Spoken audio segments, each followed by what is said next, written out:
નમસ્કાર. વિચારો કે કોઈના પર ખોટી એફઆઈઆર થઈ જાય. કેટલી મોટી મુશ્કેલી ખરું ને? ખૂબ જ ટેન્શનવાળી વાત છે. પણ જો આવું થાય તો કરવું શું? ગભરાવાની જરૂર નથી. આજે આપણે એ જ સમજવાના છીએ. કારણ કે આવી સ્થિતિમાં સાચી જાણકારી જ સૌથી મોટી તાકાત બની જાય છે. કોઈના પર કે પછી કોઈ ઓળખીતા પર ખોટી એફઆઈઆર થઈ જાય તો આ સવાલ મનમાં આવતા જ ચિંતા થવા લાગે એ સ્વાભાવિક છે. પણ સૌથી સારી વાત એ છે કે ગભરાવાની બિલકુલ જરૂર નથી. કેમ? કારણ કે આપણા કાયદામાં આનો એકદમ સ્પષ્ટ રસ્તો બતાવેલો છે. અને એ રસ્તો છે એફઆઈઆરને રદ કરાવવાનો.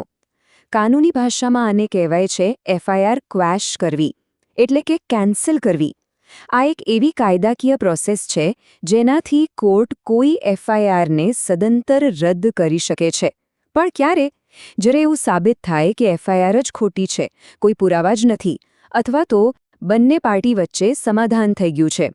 તો મનમાં પહેલો સવાલ એ જ આવે કે જો ખોટી એફઆઈઆર થઈ જાય તો જવું ક્યાં, શું કરવું? સીધા પોલીસ સ્ટેશન જવાનું કે પછી કોર્ટના દરવાજા ખખડાવવાના? ચાલો, આ કાનૂની સફરનું પહેલું અને સૌથી અગત્યનું પગલું શું છે એ સમજીએ. જુઓ, એફઆઈઆર રદ કરાવવા માટે મોટાભાગના લોકો જે વિચારે છે ને એ રસ્તો નથી. એક બહુ જ સામાન્ય ગેરસમજ છે કે જ્યાં ફરિયાદ થઈ બસ ત્યાં જ એનો ઉકેલ આવશે. પણ ના, સીધું પોલીસ સ્ટેશન જવાનું નથી. કેમ? કારણ કે એકવાર એફઆઈઆર નોંધાઈ જાય પછી પોલીસ એને જાતે રદ નથી કરી શકતી. એમનું કામ તો તપાસ કરવાનું છે, કેન્સલ કરવાનું નહીં. તો પછી ક્યાં જવાનું? જવાબ છે હાઈકોર્ટ. હા, બરાબર સાંભળ્યું. ખોટી એફઆઈઆર રદ કરવાની આ ખાસ સત્તા ફક્ત અને ફક્ત હાઈકોર્ટ પાસે જ છે. તો સવાલ એ થાય કે હાઈકોર્ટને આ પાવર ક્યાંથી મળ્યો? તો એ પાવર આવે છે સીઆરપીસી, એટલે કે ક્રિમિનલ પ્રોસિજર કોડની કલમ 482માંથી. આ કલમ એટલા માટે જ બનાવવામાં આવી છે કે કાયદાનો કોઈ ખોટો ઉપયોગ ના કરે અને સાચો ન્યાય થાય.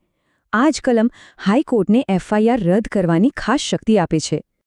ઓકે, તો હવે હાઈકોર્ટમાં આખી પ્રોસેસ કેવી રીતે ચાલે છે એને એકદમ સ્ટેપ બાય સ્ટેપ સમજી લઈએ, જેથી કોઈ કન્ફ્યુઝન જ ના રહે. સૌથી પહેલું સ્ટેપ એક સારા ક્રિમિનલ વકીલને રોકવા. એ આખી પિટિશન એટલે કે અરજી તૈયાર કરશે. બીજું સ્ટેપ, એ અરજીને એફઆઈઆરની કોપી અને આપણી પાસે જે પણ પુરાવા હોય એની સાથે હાઈકોર્ટમાં ફાઇલ કરવાની. ત્રીજું સ્ટેપ, પછી કોર્ટ નોટિસ કાઢે છે. કોને? પોલીસને અને જેણે ફરિયાદ કરી છે એમને. ચોથું સ્ટેપ, પછી થાય છે હિયરિંગ, એટલે કે સુનાવણી, જેમાં જજ સાહેબ એફઆઈઆર, પુરાવા, બધી જ વસ્તુઓ બરાબર તપાસે છે. અને છેલ્લે પાંચમું સ્ટેપ, ફાઇનલ ઓર્ડર. જજ નક્કી કરે છે કે એફઆઈઆરને રદ એટલે કે ક્વોશ કરવી કે પછી કેસને આગળ ચાલવા દેવો. પણ હવે સવાલ એ છે કે જજ ક્યારે માને કે એફઆઈઆર રદ કરવા જેવી છે? કયા એવા કારણો છે જેનાથી કેસ મજબૂત બને? ચાલો, એ પરિસ્થિતિઓ પર એક નજર કરીએ. કોર્ટ મોટે ભાગે એફઆઈઆર રદ કરી શકે છે જો 1. એફઆઈઆર દેખીતી રીતે જ ખોટી હોય અથવા ખાલી બદલો લેવા માટે કરાઈ હોય. 2. હકીકતમાં કોઈ ગુનો બન્યો જ ના હોય. 3. કોઈ સિવિલ મામલો હોય, જેમ કે જમીનનો ઝઘડો, અને એને જાણી જોઈને ક્રિમિનલ કેસ બનાવી દીધો હોય. 4. બંને પાર્ટી વચ્ચે સમાધાન થઈ ગયો હોય. અને 5. જે સૌથી અગત્યનું છે, કેસમાં કોઈ દમ જ ના હોય, પુરાવા એકદમ નબળા હોય, ખોટા હોય કે પછી હોય જ નહીં. પણ આનાથી બિલકુલ ઉલટું. અમુક કેસ એવા પણ છે જ્યાં એફઆઈઆર રદ કરવી લગભગ અશક્ય જેવું હોય છે. ચાલો, હવે એ જોઈએ કે કયા ગંભીર ગુનાઓમાં કોર્ટ સામાન્ય રીતે હાથ નથી નાખતી. જેમ કે મર્ડર, રેપ, એનડીપીએસ એટલે કે ડ્રગ્સના કેસો, કોઈ મોટી છેતરપિંડી કે પછી સમાજ વિરુદ્ધના ગુનાઓ. આ બધા એટલા ગંભીર ગુના છે કે એમાં એફઆઈઆર રદ થવી બહુ જ મુશ્કેલ છે. કેમ? કારણ કે આ મામલો ખાલી 2 વ્યક્તિઓ વચ્ચેનો નથી રહેતો.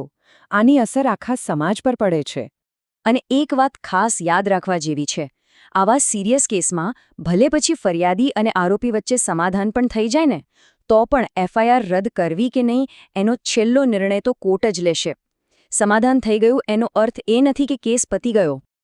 લોકોના મનમાં એક સવાલ ચોક્કસ આવે કે આ બધી પ્રોસેસમાં ટાઈમ કેટલો લાગે? તો જુઓ, આમ તો કેસ પર આધાર રાખે છે, પણ સામાન્ય રીતે એફઆઈઆર રદ થવાનો નિર્ણય આવવામાં 1 થી 6 મહિના જેટલો સમય લાગી શકે છે.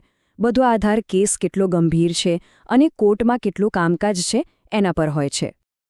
તો શું હાઈકોર્ટ સિવાય બીજો કોઈ રસ્તો છે? અને આખી પરિસ્થિતિમાં કઈ બાબતોનું ખાસ ધ્યાન રાખવું જોઈએ? ચાલો હવે આના પર વાત કરીએ.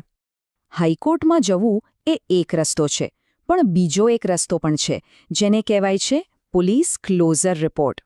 હવે બંનેમાં ફરક શું છે? તો જુઓ, હાઈકોર્ટમાં અરજી કોણ કરે? આરોપી. જ્યારે ક્લોઝર રિપોર્ટ કોણ ફાઇલ કરે? પોલીસ પોતે. આવું ક્યારે થાય? જ્યારે પોલીસ તપાસ કરે અને એમને કેસમાં કોઈ પુરાવા જ ના મળે. ત્યારે પોલીસ નીચલી કોર્ટમાં આ રિપોર્ટ જમા કરાવે છે અને જો કોર્ટ એને મંજૂર કરી લે તો કેસ ત્યાં જ પૂરો. તો આ બધી વાતનો સાર શું? કેટલીક સૌથી અગત્યની સલાહ. પહેલી, ખોટી એફઆઈઆર થાય તો ગભરાવું નહીં, કાયદો રક્ષણ માટે પણ છે. બીજી, તરત જ સહેજ પણ મોડું કર્યા વગર સારા વકીલનો સંપર્ક કરવો. ત્રીજી, પોતાની નિર્દોષતા સાબિત કરવાના જે પણ પુરાવા હોય એને સાચવીને રાખવા. અને ચોથી, કોર્ટમાં હંમેશા સાચું જ બોલવું. તો આ આખી કાનૂની પ્રક્રિયા સમજ્યા પછી એક સવાલ: કોઈ વ્યક્તિ જો ખોટી એફઆઈઆરનો સામનો કરી રહી હોય તો એના માટે સૌથી અગત્યનું, સૌથી પહેલું પગલું કયું હોવું જોઈએ? આનો જવાબ જ આખી વાતનો સાર છે. અને જવાબ છે ડર્યા વગર તાત્કાલિક સાચી કાનૂની સલાહ લેવી.